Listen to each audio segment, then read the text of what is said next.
70 millimeter IMAX, gorgeous film, just a work of art, beautiful to look at.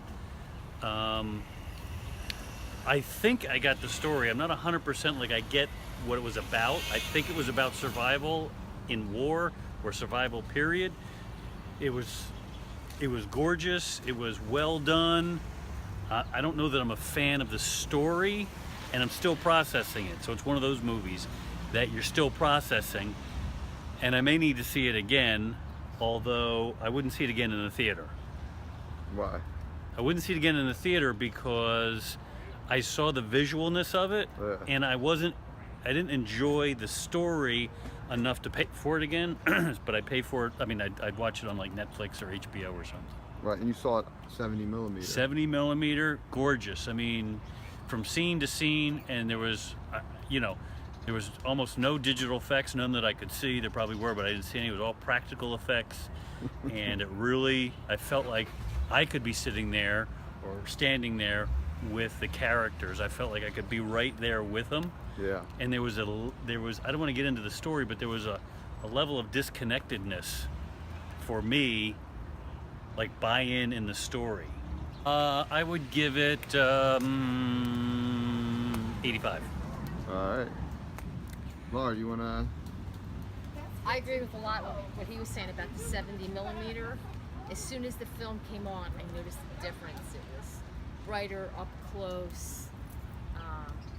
I didn't know anything about story, so it was an amazing movie. I mean, it was not much dialogue, just a lot of facial expressions and action, and it was stressful to watch. I thought, but it was awesome. I liked it a lot. All right, cool. What would you rate it if you had to rate it? I'd give it a 90. Come on. Mm-hmm. I thought it was exceptionally well made.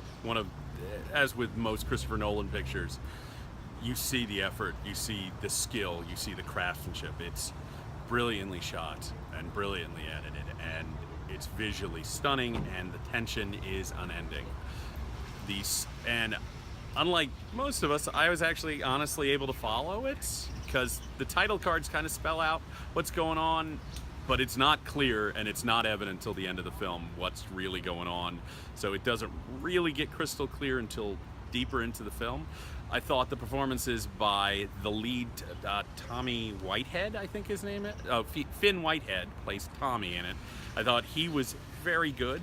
And I thought Tom Hardy was solid. Kenneth Branagh's great. Kenneth Branagh's really, really good in this movie. I think he, to me, and James Darcy's also pretty good in it. And Mark Rylance also very good in it. There are points where I got really emotional, which is astounding for a Christopher Nolan film, but only so much, honestly.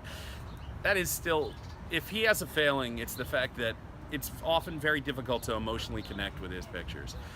But honestly, it's so brilliantly shot, but I would not see this again on TV, because honestly, you should see it on the big screen.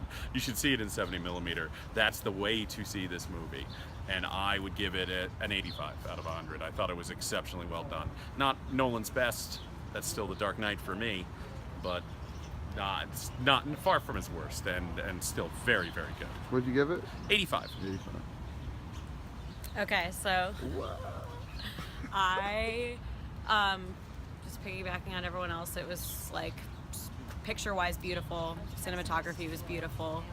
I like the intentionality of it, so you're left uncomfortable, you're left confused, you're left with like no real sense of who these people are, and I get the impression that like that's war and that's what it's supposed to be. However, for me, it was like too violent, a little too like disconnected, as Jack was saying. I'd give it probably a 79, 78. I loved it.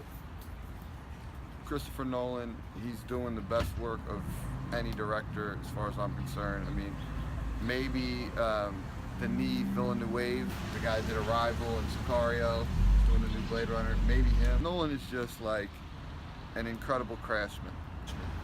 So this story, he plays with time in such a way and perspective in such a way that you're left trying to figure it all out.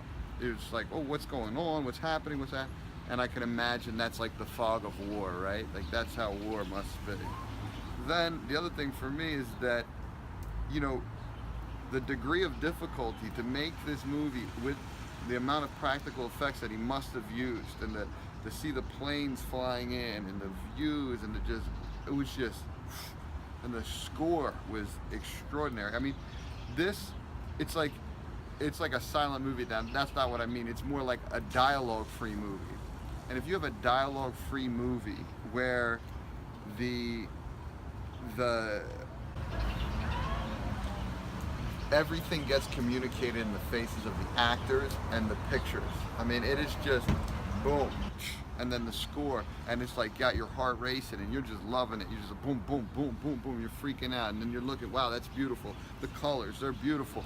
All right, who's this? What's going on?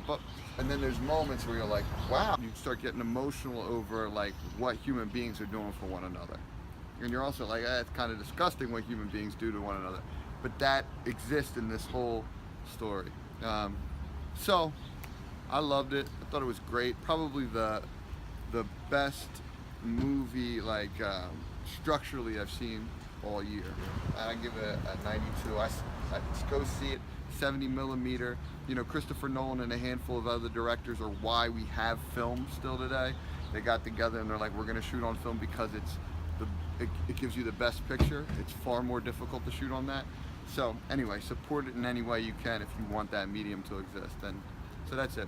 All right, rate, review, whatever, share. I love you. Peace.